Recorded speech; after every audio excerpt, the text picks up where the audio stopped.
Ba ang susunod sa malaking tambalan o isa lang itong nostalgic na konsepto na sinusubukang buhayin para sa bagong henerasyon ng mga manonood? Ito ang naging ugat ng mga komentong bagay pa rin sila, may chemistry pa rin, parang continuation ng childhood friendship nila, pwede silang gawing bagong love team at mula parang, di ba ngayon palang iniisip mo na nagkita lang kayo after how many years, tas biglang ang dami ng offer,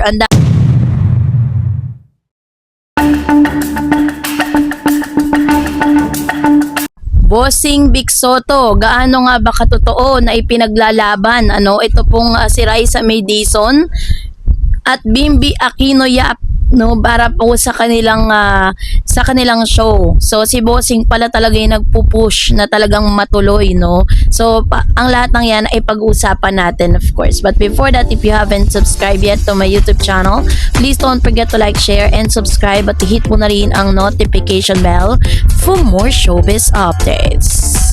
So ngayong araw, let's talk about this one dahil muli na namang naging mainit na usapin sa entertainment circles ang tambalan ni Raisa May Dizon at Bimby Aquino Yap matapos lumabas ang balitang umano'y interesado si Vic Soto na muling pagsamahin ng dalawa sa isang pelikulang posibleng kalahok sa darating na Metro Manila Film Festival. Wow! Ayon sa ulat ng Abante Tonight, may mga usap-usapan na nais ni Vic Soto na buhayin ng tambalan ng dalawang dating child star na una niyang nakasama sa pelikulang My Little Bossing noong 2013. Kasi nung nakita po ni Bossing na may chemistry, may clamor, 'di ba? May dating sa publiko ang kanila pong pagkikita. Doon po nagkaroon ng idea si Bossing na talagang i-push at ipaglaban si Raisa at si Bimby. Bagamat wala pa pong opisyal na kumpirmasyon ito mula kay Vic Soto o sa kampo ng dalawang kabataan, mabilis na naging viral ang balita dahil sariwa pa sa isip ng publiko ang kamakailang reunion ni Raisa at Bimby sa Itbulaga. Maraming netizen ang agad nagtanong, ito na ba ang susunod sa malaking tambalan o isa lang itong nostalgic na konsepto na sinusubukang buhayin para sa bagong henerasyon ng mga manonood? So kung tutuusin kasi mula child star hanggang young adults, mula 2013 nung unang nakilala ng marami ang tambalan ni Raisa at Bimby sa My Little Bossing, isang pelikulang pinagbidahan ni Vic Soto at ng ina ni Bimby na si Chris. Ang pelikula ay naging isa sa pinakamalaking entries ng Metro Manila Film Festival noong taong yon at nagbigay ng malaking exposure sa dalawang child star. Sa pelikula, kitang-kita ang natural na samahan ni Raisa at Bimby, bagamat ang mga bata pa lamang noon, marami nang napansin na kanilang chemistry bilang magkaibigan sa screen. Dahil dito nakabuo sila ng sariling fan base at naging bahagi ng pop culture ng early 2010s. Makalipas ang mahigit isang dekada, malaki na ang ipinagbago ng dalawa. Si Raisa May ay nanatiling aktibo sa telebisyon at patuloy na bahagi ng Itbulaga mula sa pagiging batang contestant ng Little Miss Philippines. Unti-unti siyang naging isa sa mga kinikilalang host ng programa. Si Bimby naman ay mas naging pribado sa mga nakaraang taon, bagamat kilala pa rin siya bilang anak ni Chris Aquino at James Yap. Mas limitado yung kanyang public appearance kumpara noong bata pa siya. Dahil dito, syempre naging special para sa maraming manonood ang kanilang muling pagkikita.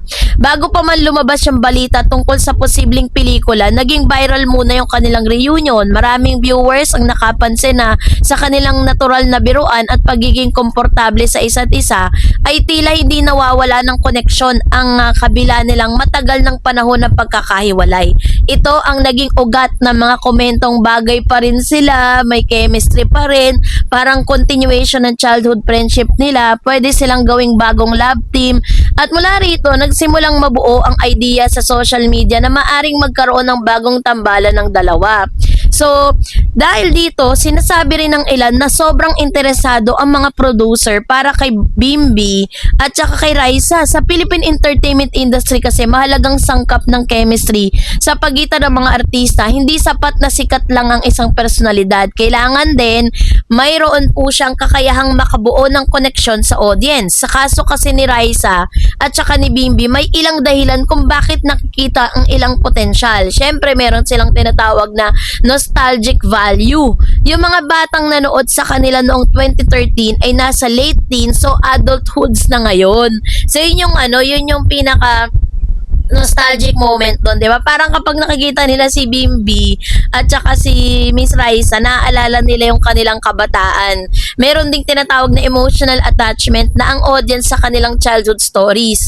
And of course, syempre, meron din tinatawag na familiarity. Hindi na kailangang ipakilala ang kanilang pinagmulan dahil kilala na sila sa publiko. So, pareho silang family-friendly image. Pareho silang malinis yung kanilang mga reputasyon at positibong public image. Meron din silang existing fan curiosity. Dahil sa reunion nila, maraming taong gustong makita kung ano ang magiging dynamics nila bilang young adults. Ito ang dahilan kung bakit may mga naniniwalang maaaring gumana ang isang proyekto na muli nilang pagsasamahan. So, yung plano po para sa MMFF, ayon sa ulat, may mga bulong-bulungan na balak ni Bossing Vic na isama si Raisa at si Bimbi sa kanyang Metro Manila Film Festival project ngayong taon. Gayunpaman, wala pang opisyal na detalye kung ano ang titulo ng pelikula, ano ang magiging genre, at kung sila na nga ba ang pangunahing tambalan o kung guest roles lamang ang kanilang gagampanan.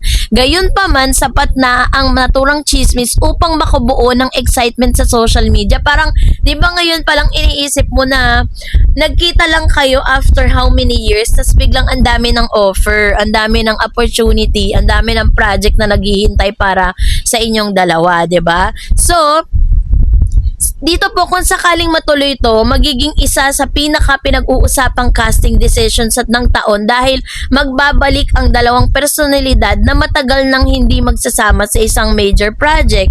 Hindi rin may kakaila ang papel ni Vic Soto sa karera ng dalawang kabataang ito. Siya ang isa sa mga unang nakatrabaho ni Raisa at Bimbi sa malaking project. Sa loob ng maraming taon, kilala si Vic bilang isa sa mga personalidad na nagbigay ng oportunidad sa mga bagong artista. Maraming performers ang nagsimulang sumikat matapos mabigyan ng exposure sa kanyang mga project at programa. So dahil dito, hindi katakatakang na may naniniwalang seryoso siya, no, dito po sa kanya pong plan, no. Dahil dyan, syempre marami po yung naging positibo yung reaksyon ng mga netizen. Maraming natuwa sa idea na nagagawan sila ng pelikula with Bossing, 'di ba?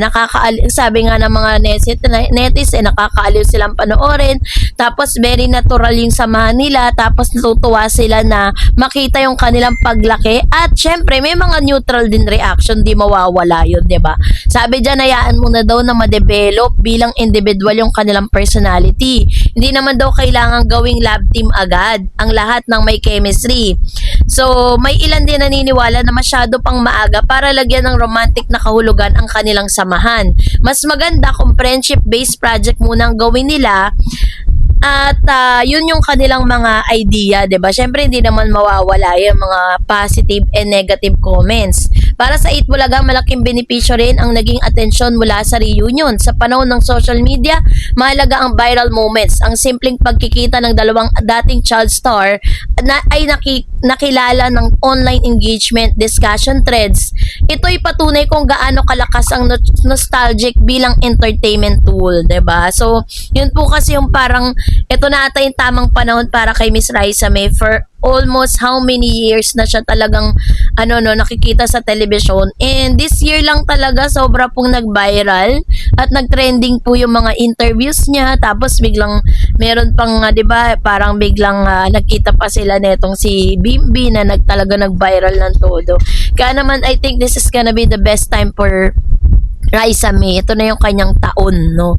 So, kayo po, anong inyong saloobin patungkol dito? Mag-comment kayo sa comment section. And that's it for today. For more videos and updates, please don't forget to like and subscribe. And please don't forget to follow my Facebook page, Dar Eds TV and Dar Eds channel. God bless everyone.